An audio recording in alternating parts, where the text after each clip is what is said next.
De acuerdo, pues. Bueno, voy a coger aquí un ejemplar y ya empezamos ahora.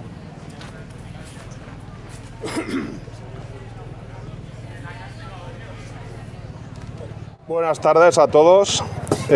Soy Ángel Fernández, soy director editorial de la revista Mos Maiorum y también del proyecto editorial que cobija esta revista o que hace posible la publicación de esta revista, que es Hyperbola Janus. Una editorial, pues, como supongo que no nos conoceréis, no conoceréis nuestra actividad, pues somos un proyecto editorial que nació en el año 2014, concretamente en octubre, un 12 de octubre de 2014, una fecha simbólica además. Y nacimos pues un poco con la intención pues de presentar pues un discurso alternativo respecto a la realidad actual en todas sus vertientes, y bueno, nos centramos mucho en un principio pues en el tema de la geopolítica, en la obra de un autor pues que de algún modo pues está proscrito en nuestros días, que es Alexander Dugin. No sé si os suena Alexander Dugin, es un autor ruso que bueno, ha escrito pues sobre las corrientes eurasianistas. Es un poco un continuador de esa línea de pensamiento, pues que bueno, no es el tema tampoco de la presentación en sí mismo, pero sí que hay algún artículo en la revista pues que está relacionado con el mismo. Pero bueno, es un autor, digamos, que condena el liberalismo y plantea pues un modelo geopolítico alternativo pues al mundo actual, al que tenemos en el mundo actual, que es digamos el modelo que propone Estados Unidos, un modelo unipolar en el cual pues predomina pues esa idea del occidente, que en mi opinión y también en la opinión de algunos de los autores a los que hemos dado cobijo bajo nuestro sello editorial, Occidente pues de algún modo es una especie de constructo ideológico, no responde a lo que es Europa o a lo que son las raíces de Europa, que en nuestra opinión están pues radicadas de algún modo pues en la herencia grecorromana, en el cristianismo. Y el Occidente actual, que es de ideología pues indudablemente liberal, pues vemos que tiene una propuesta ideológica que no tiene absolutamente nada que ver con esas raíces europeas, y es un poco en esa línea donde nosotros ubicamos el trabajo de Alexander Dugin y también donde ubicamos este número de la revista, porque además esta revista, además este número temático es el primer número temático que hacemos, porque hasta el momento habíamos publicado 6 números anteriormente, pero lo habíamos hecho pues con una serie de artículos variados, y en esta ocasión se nos ocurrió pues que era pertinente también por el momento pues hacer un número temático y además hacerlo con un título contundente, chocante, como es el que le hemos puesto al dossier que compone, digamos, la parte esencial de la obra, que lleva el título Contra el liberalismo. Claro, este título a muchos pues le puede parecer chocante o le puede parecer, no sé, incluso le puede molestar, porque claro, estamos acostumbrados un poco pues a ese mundo en el que vivimos actualmente de las antítesis entre izquierda, derecha o rojos, azules, etcétera. Y esta antítesis, aunque no estamos en la Guerra Fría, que es algo que ya terminó en el 89, pero bueno, es una antítesis que se sigue reproduciendo, digamos, en la mentalidad de la masa, si se puede decir así, o a nivel popular, pues la gente sigue pensando pues que esas son, digamos, las dos trincheras enfrentadas a nivel político, a nivel ideológico. Y lo cierto es que en el año 99, supongo que os sonará también la obra de Francis Fukuyama,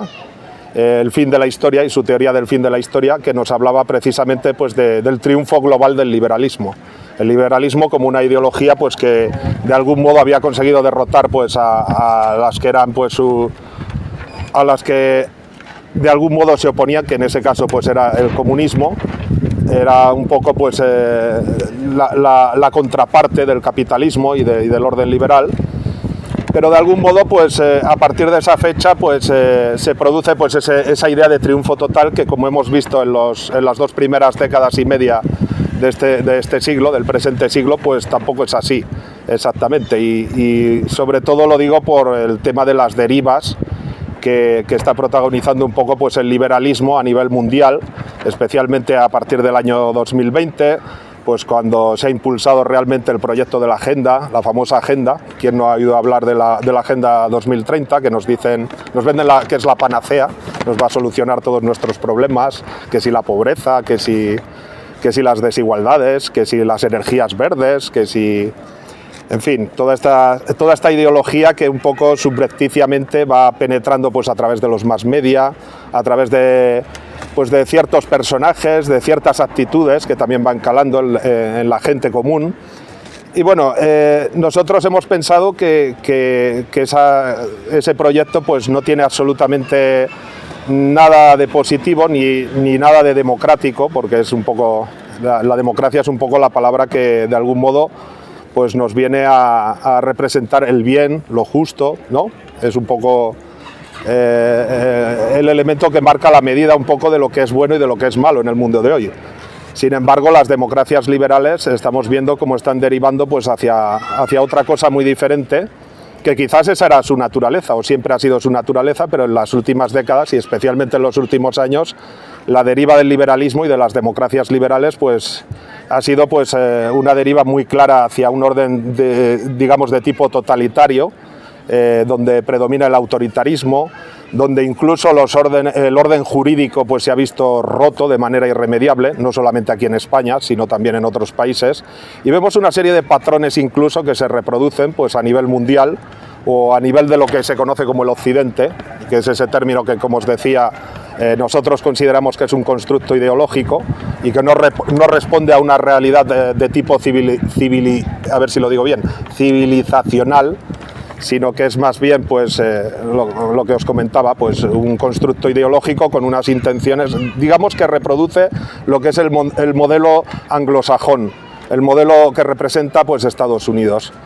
Y es un poco la traslación de ese modelo pues a Europa occidental especialmente, donde prácticamente somos sus vasallos, somos sus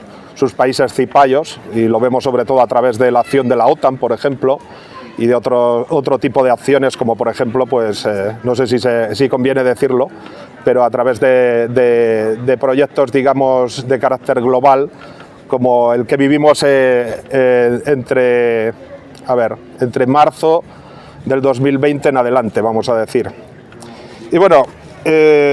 yendo un poco más pues a lo que es el número en sí, quería comentaros también que en este número de Mos Maiorum contra el liberalismo pues podemos encontrar pues una serie de autores que también quizás os resulten familiares, porque hemos tratado, además de buscar un poco la excelencia en este número, y hemos negociado incluso pues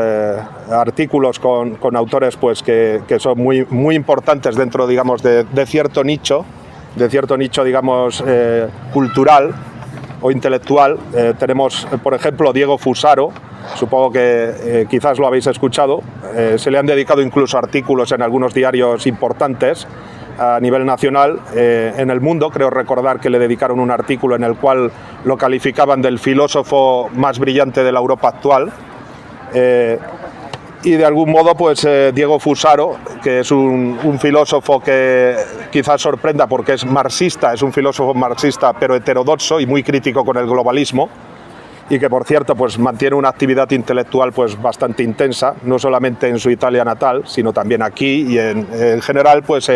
digamos en muchas publicaciones, en muchos cenáculos intelectuales y culturales,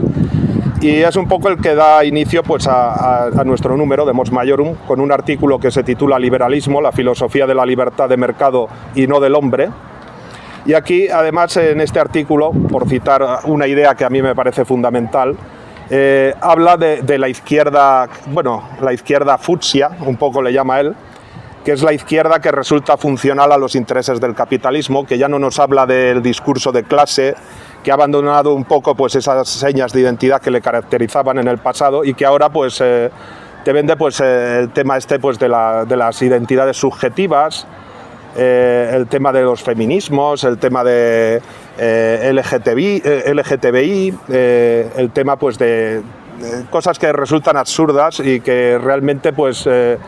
van un poco en esta línea de ingeniería social que viene marcada un poco por el sistema, lo vamos a llamar así, por el sistema en general, y que es un patrón que se ha ido instalando pues en todos los países de alguna manera, y tenemos una izquierda pues que básicamente se dedica a esto y que resulta plenamente funcional a los intereses que vienen marcados por el propio sistema capitalista. Bueno, no quiero tampoco hablar mucho más del artículo porque creo que hay que leerlo, merece la pena leerlo. También voy a decir que en relación a este artículo tenemos un libro muy interesante que hemos publicado de Carlos Blanco y que lleva el título de La izquierda contra el pueblo. Carlos Blanco es doctor en filosofía, es un profesor de instituto en la ciudad de Ciudad Real, pero que es doctor en filosofía, en pedagogía, en fin, tiene un currículum envidiable y que, por cierto, también ha sido articulista en este número de la revista. Luego también hemos contado con Daniele Perra, que es un autor geopolítico italiano que ha escrito en otra revista muy interesante que quizás no nos suene porque es italiana, es una revista italiana que se dedica al tema, pero que es muy prestigiosa a nivel internacional y está dirigida por Claudio Muti. Claudio Muti, que también es, por cierto, articulista en este número, y que precisamente habla de esa idea que os comentaba hace un momento, de esa confusión entre Occidente y Europa que predomina, y sobre la cual también tenemos un libro, tengo que insistir, porque hemos tratado mucho estos temas, que se titula Después del virus, de un autor serbo-croata que se llama Boris Nat, que también es amigo nuestro de la editorial. Luego tenemos a Robert Steukers, que es un autor que, digamos, que forma parte de ese espectro ideológico que se conoce como la nueva derecha, donde también se enmarca el pensamiento de Alain de Benoist y de otros autores, sobre todo franceses. Luego aquí también, incluso en España, hemos tenido algunos autores que se han conectado con estas ideas, como en su día fue Esparza, que supongo que lo conocéis. Luego tenemos a otros autores que quizás pues, no son tan conocidos a nivel internacional, David Laramíguez, historiador. Tenemos también a Guillermo Mas Arellano, que es un chico joven que tiene 25 años, por cierto, que es un autor que se está destacando mucho en los últimos tiempos por un canal que tiene en YouTube, un canal que trata acerca de crítica literaria y crítica cinéfila y que es muy interesante. Me podría contar a mí mismo, que yo también soy articulista, con un artículo crítico sobre la Revolución Francesa, pero bueno, yo no voy a hacer propaganda de mí mismo porque sería un poco soberbio, creo. Luego tenemos también a Fran González Rubio, que es un autor madrileño, que ha escrito un libro precisamente sobre el tema que os comentaba, de esta SIC-OP, esta operación de guerra psicológica que han puesto en práctica desde marzo del 2020 en adelante.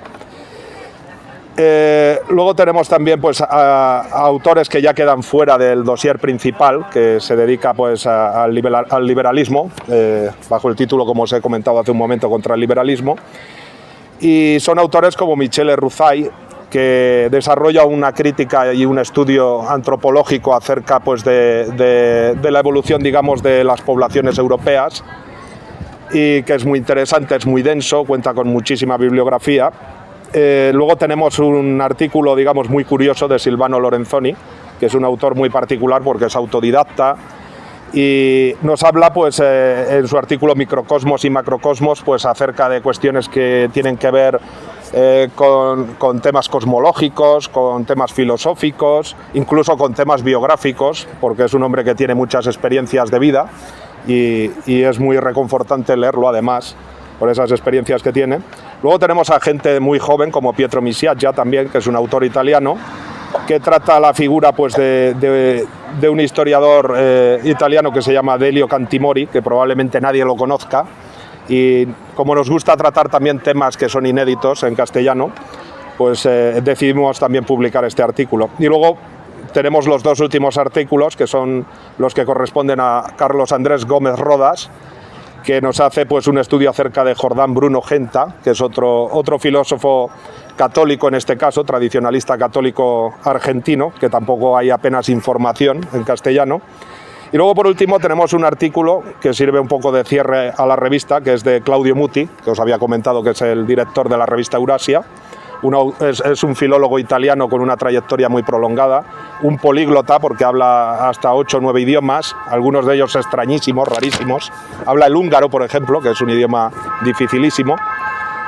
Y su artículo, que no es un artículo precisamente, digamos, menor, aunque lo hayamos puesto al final del todo, que se titula El mito sionista del retorno, que trata pues un poco pues la historia del pueblo judío, de la formación del Estado de Israel y de ciertos equívocos que hay en torno a la cuestión de si sionista, de si judíos, un poco estas cuestiones que muchas veces quedan desdibujadas por propagandas interesadas o por, digamos, informaciones interesadas y porque, bueno, es un tema que ya sabéis que el tema de Israel es un tema que apenas se toca en los medios,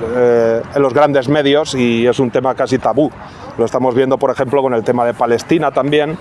un poco, y nosotros pues este tema lo tratamos muy habitualmente, incluso en otros números de la revista es extraño que falte un artículo dedicado al tema.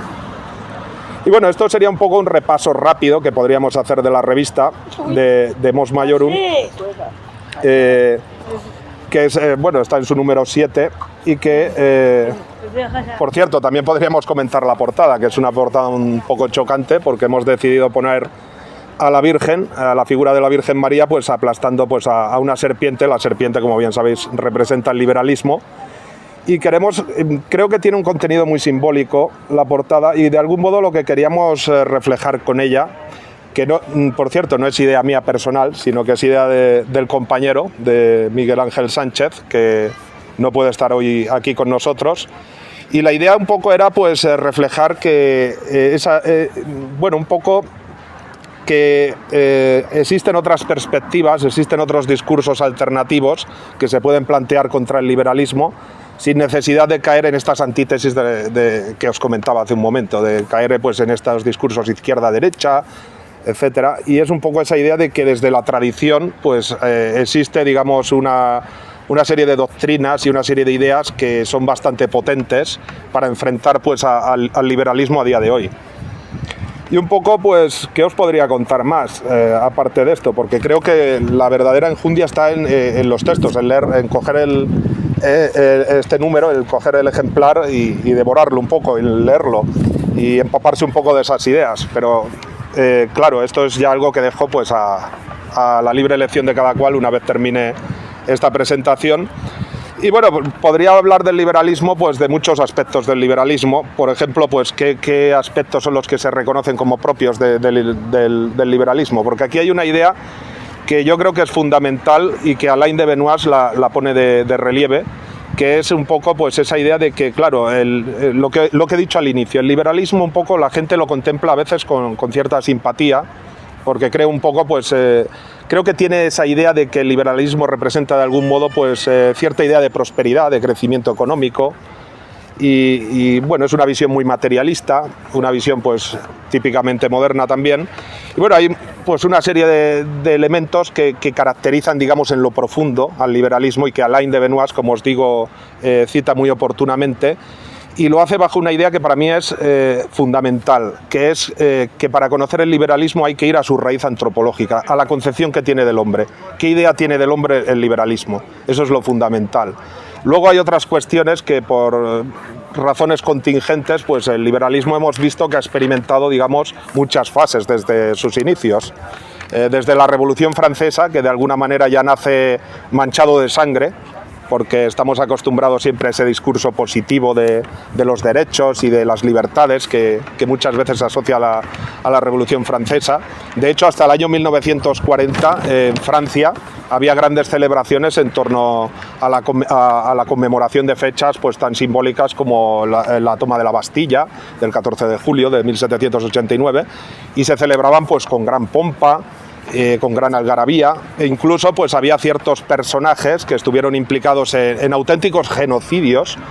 como un general que ahora no recuerdo bien, tendría que mirarlo aquí en la revista, un general, por ejemplo, que estuvo implicado en las matanzas de la Vendée, de todos estos campesinos católicos que vivían pues en una zona que estaba al sur de París y que se rebelaron durante la época del Termidor contra el gobierno jacobino, y a los cuales se les envió directamente columnas del ejército para diezmarlos, para liquidarlos,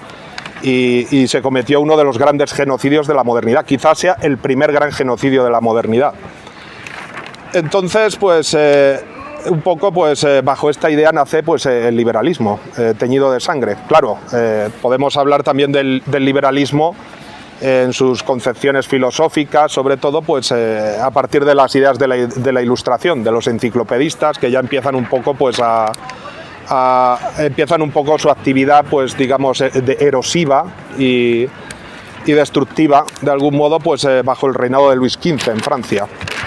Pero bueno, esto sería hablaros un poco de mi artículo, del artículo que yo he escrito, donde la verdad que me ensaño bastante con el liberalismo, me ensaño bastante con las grandes figuras de la Revolución Francesa y con otros hechos acontecidos durante la misma. Pero bueno, la idea fundamental así en un principio pues es señalar, de acuerdo con este planteamiento que os comentaba, de ir a la raíz profunda del liberalismo, de ir a su concepción antropológica, a la idea que tiene del hombre. Y un poco, pues, dentro de este contexto, pues, nos sugieren, pues, una serie de principios como podrían ser la primacía del individuo, por ejemplo. Es algo fundamental, digamos que es uno de los principios axiológicos del liberalismo, que es la primacía del individuo. No existe nada por encima del individuo. El individuo, pues, tiene que satisfacer sus derechos, porque el individuo como tal es reconocido como portador de derechos. Es decir, no se reconoce que exista, digamos, el hecho social.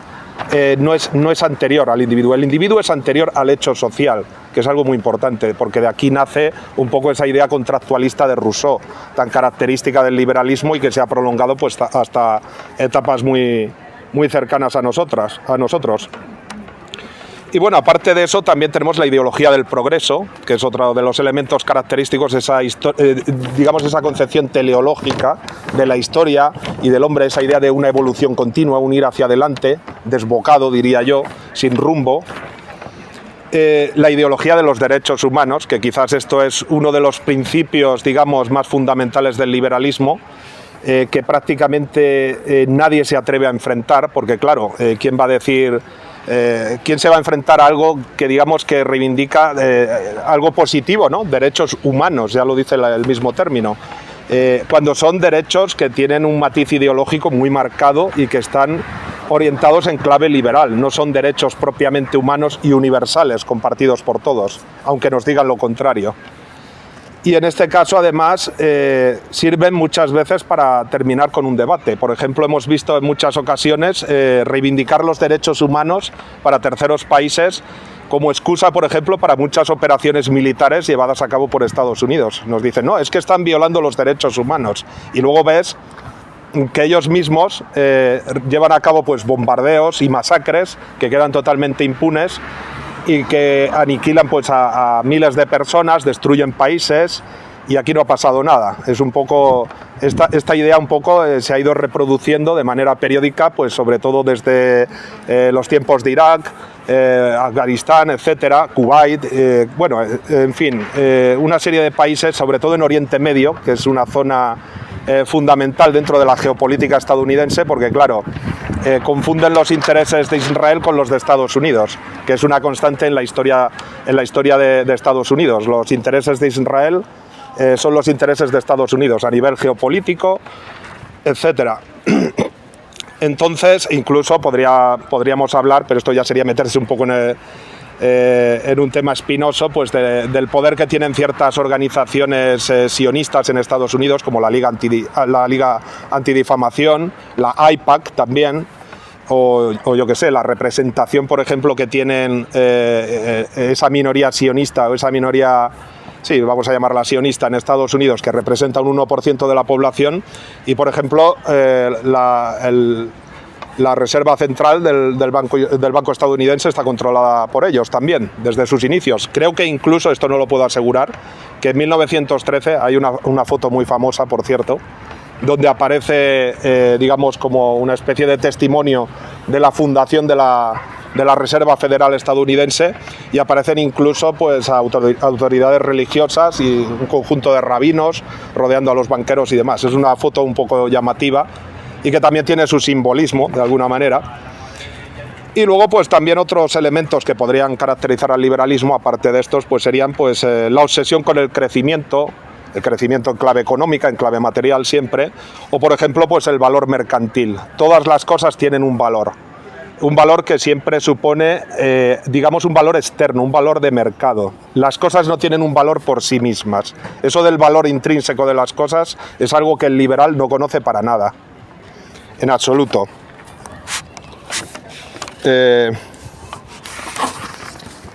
Bueno, luego también, sobre todas estas cosas, como os he comentado, destaca sobre todo la primacía de las ideas de la Ilustración. Y luego, pues algo que deriva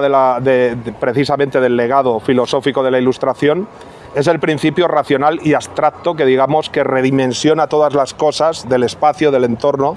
al lenguaje y a la cosmovisión del liberal medio. Es decir, el liberal es incapaz de ver las cosas en su realidad concreta. Si habéis leído un poco, pues, autores de la tradición hispánica, por ejemplo, me podría referir a Juan Vázquez de Mella, por ejemplo, a Francisco Elías de Tejada, a Rafael Gambra, etc. Habla mucho del tema de las libertades concretas, que es una de las características fundamentales de la organización política típicamente hispánica, vamos a decirlo así, durante la Reconquista. Es decir, los territorios un poco pues, se regían, digamos, por una serie de entidades que tenían un poder autónomo,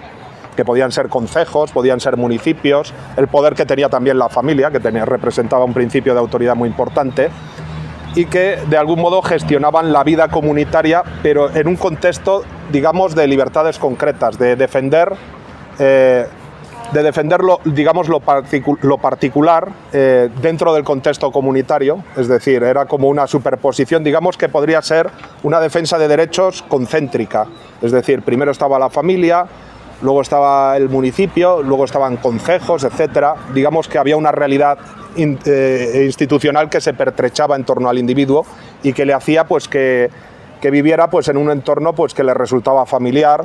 que le resultaba agradable incluso, y en el cual pues todos podían prosperar conforme a su propia naturaleza, de algún modo. Pues esto es algo que, digamos que el liberalismo no entiende en ninguno de los sentidos. El liberalismo concibe la sociedad como una adicción de individuos que persiguen sus propios intereses. Intereses que son totalmente privados, que son particulares de cada individuo, y lo hace además bajo aquella máxima que todos conocéis de que cada persona puede desarrollarse pues en función de sus intereses, de sus ambiciones, de su propia voluntad, porque el liberalismo, si algo tiene, es el voluntarismo. Está inspirado pues en ideas plenamente voluntaristas, mientras no haga daño a los demás y mientras no obstaculice el desarrollo de otros individuos, aunque estos individuos pues compartan el mismo espacio y formen parte de la misma sociedad. Esto nos lleva a una situación, por ejemplo, en la cual, pues, yo qué sé, dos adultos, imaginaos, que se convocan, quedan en un sitio en particular, pues para uno amputarle el brazo al otro y comérselo juntos, vamos a decir una barbaridad así de este tipo, pues estaría legitimada, ¿no? Porque son dos individuos libres y en el libre ejercicio de su voluntad, pues están decidiendo pues practicar el canibalismo uno con el otro. Pues llegamos incluso pues a plantear cuestiones de este tipo que, aunque parezcan pues una aberración, que lo son evidentemente, pero digamos que dentro de la lógica del liberalismo podrían tener su sentido. Y del mismo modo vemos pues como por ejemplo pues en el tratamiento de cuestiones bioéticas, como podrían ser pues yo qué sé, las que venimos viendo desde hace ya mucho tiempo, como por ejemplo el aborto, la clonación, ¿qué os podría decir más? Incluso pues es que resultan incluso quizás un poco políticamente incorrectas de decir, pero las voy a decir. O por ejemplo, pues la eutanasia también. No me refería a eso, me refería a algo incluso peor, que es por ejemplo la hormonación de los niños, la castración de los niños, cosas que son totalmente aberrantes y que dentro del discurso liberal pues parecen tener una lógica interna para ellos, porque de algún modo, según ellos, sería pues el libre ejercicio de la voluntad y un poco pues la consecución pues de esas libertades que anhelan. Y de algún modo pues el liberalismo en este sentido lo que busca es liberarse, siempre es una libertad en negativo siempre. Si os dais cuenta, es una libertad que nunca tiene un propósito constructivo, positivo, sino que es todo destructivo de algún modo. Y es la idea esta de liberarse, de abandonar ciertas cadenas, lo que ellos consideran ciertas cadenas, ciertas cadenas que yo considero personalmente que son arraigos, que son pertenencias y que contribuyen a construir la identidad de las personas. Las personas no somos ciudadanos del mundo, es totalmente falso. De algún modo, queramos o no, estamos ligados a una tierra, estamos ligados a una cultura, a una lengua, a una familia también. Así que esta idea del ciudadano del mundo pues entra mucho dentro de la lógica racional y abstracta que os acabo de comentar, y que sirve un poco pues para regular un poco pues esta visión del mundo. Cuando los liberales nos hablan, por ejemplo, de la humanidad también, ¿qué es la humanidad? ¿Cuántas humanidades hay? Hay tantas humanidades como pueblos, culturas y gentes hay. Me refiero que parece que este prejuicio, que por cierto se ha extendido mucho a día de hoy entre mucha gente, por ejemplo, pues esa idea de que no hay razas, no hay culturas. Hay razas, hay culturas, hay tradiciones, y todo esto enriquece lo humano. El hecho de lo humano se ve enriquecido precisamente por esa pluralidad, por esa variedad, digamos, de experiencias humanas y de formas de ser en el mundo, porque de alguna forma las culturas y las tradiciones expresan eso, formas de ser en el mundo por parte de los pueblos particulares en sus libertades concretas, por utilizar un poco ese término que os comentaba en relación a las tradiciones propias, las tradiciones hispánicas. Bueno, de algún modo, pues os voy a confesar que no he preparado nada y estoy aquí un poco hablando según se me va ocurriendo, porque de hecho hicimos varias presentaciones antes de esta que estamos haciendo y las hicimos en formato de conversación, muy relajadas, y bueno, las podéis ver en nuestro canal, por cierto, si os interesan. Luego tengo tarjetas aquí y si queréis os pasaré algunas tarjetas para que podáis ver el contenido que vamos publicando. Y bueno, pues un poco pues lo que os he explicado. Claro, el liberalismo, como os digo, pues es una doctrina que, aunque yo os haya hecho esta exposición así un poco a la ligera, un poco sintética, tiene su propia complejidad, porque no lo vamos a negar. Son 200 años de historia, más de 200 años de historia, y es un legado pues considerable, hasta el punto de haber convertido en irreconocibles todas las naciones de Europa o todos los regímenes o los países donde ha tenido, digamos, donde ha enraizado. Y de algún modo, pues claro, los mass media nos han transmitido también una visión del liberalismo, sobre todo a partir pues de su desarrollo histórico, pues como algo que propone pues el espíritu abierto, tolerante, el libre examen, la hostilidad hacia cierta burocracia, hacia el asistencialismo. En este sentido, por cierto, podríamos hablar de la escuela económica austriaca, por ejemplo, de Friedrich Hayek, y el testimonio de Friedrich Hayek un poco, que lo que propone pues es una idea que digamos que es una idea, pues no sé si calificarla de absurda o delirante, pero es esta idea que digamos que a día de hoy es tan común y que vemos tan, digamos, entre nuestros economistas, si es que hay alguien que escuche a los economistas o les haga caso a los economistas, esta idea de la omnisciencia del mercado. El mercado aparece como un nuevo dogma que es capaz de regularlo todo, de regular no solamente lo económico, regula lo político incluso. Lo político, lo social, lo económico, se ha convertido pues como en una cosmovisión total, digamos un paradigma explicativo de la totalidad, de la sociedad en su conjunto. Y esta idea un poco, pues digamos que ha arraigado entre el común de la gente, y muchas veces cuando no utilizas según qué tipo de argumentos, o cuando reivindicas las raíces, cuando reivindicas la tradición y te encuentras con este tipo de gente, pues se pueden dar, digamos que se pueden dar conversaciones bastante curiosas. Las he tenido, tampoco os voy a detallar aquí porque sería un tema que quizás no interesa mucho, o sí, pero no es el lugar. Y la cuestión es que, bueno, el liberalismo como tal pues comprende tres vertientes, que serían la filosófica, la política y la económica. Como os he dicho, aunque tengamos autores como Hayek y la Escuela Austríaca de Economía, o por ejemplo otras corrientes que también imperan y que digamos que nos hacen unas interpretaciones similares dentro del mundo económico, y que sería muy largo también de contar de alguna manera, comprende, digamos, el liberalismo esas tres vertientes, y dentro de esas tres vertientes pues podríamos desarrollar incluso también una crítica independiente. Pero como os comento, pues la idea de redundar, digamos, en la raíz antropológica del liberalismo pues es lo esencial para conocer el fenómeno como tal. Porque, claro, el liberalismo ha tenido etapas de crecimiento durante el siglo XIX, por ejemplo. Tenemos distintas fases. El liberalismo manchesteriano, por ejemplo. El liberalismo manchesteriano es el liberalismo que identificamos con la primera revolución industrial. Es el liberalismo cruel, deshumanizado, el que hacina a familias enteras pues, en habitaciones, en casas que son prácticamente ruinosas, en chabolas, y los obliga a trabajar pues, durante 15, 20 horas al día, y que, bueno, es esa fase, digamos, inicial acumulativa del capitalismo, tan bueno, celebrada iba a decir, pero no es celebrada realmente, porque ya es que solamente faltaría eso. Pero luego tenemos, digamos, otras fases del capitalismo que entran en contraste.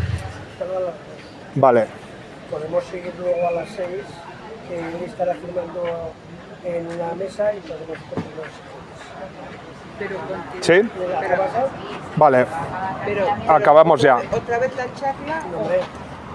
Es que a mí me han quedado muchas. Pero me han quedado muchas. Si queréis acabo ahora y luego ya más tranquilos. Vale. Bueno, pues ya dejamos para más tarde.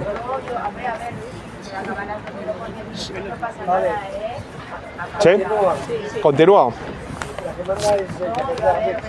la bibliotecaria. Vale.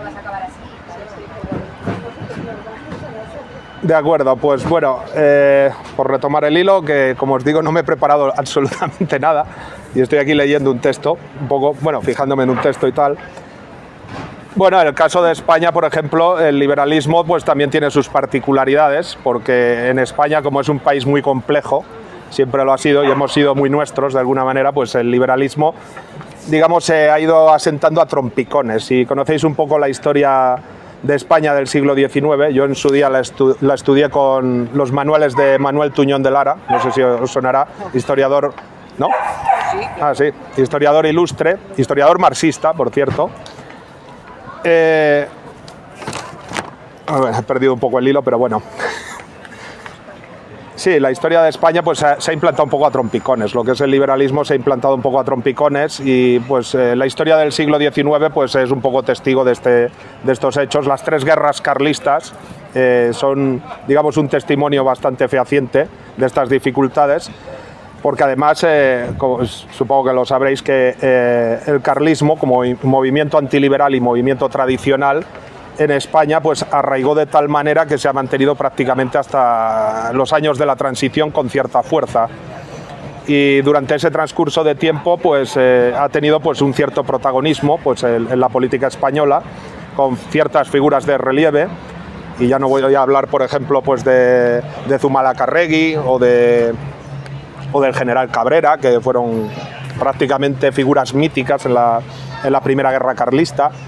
o del rey Carlos VI, de Carlos VII sobre todo, etcétera, sino que un poco ese arraigo, pues digamos que ha tenido lugar pues también,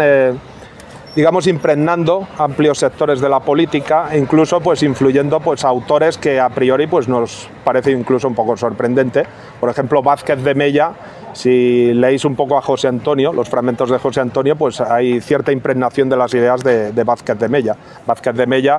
es un autor carlista, tradicionalista, muy regionalista, por cierto, regionalista entendido en un sentido tradicionalista, no separatista, porque el separatismo es un fenómeno que viene con la burguesía liberal. Concretamente, en el caso de Cataluña tenemos las famosas bases de Manresa, que me parece que son, si no recuerdo mal, de 1892, y que son los que fundan el catalanismo político, y a partir de ahí pues se irá estructurando pues digamos esas reivindicaciones que en un principio eran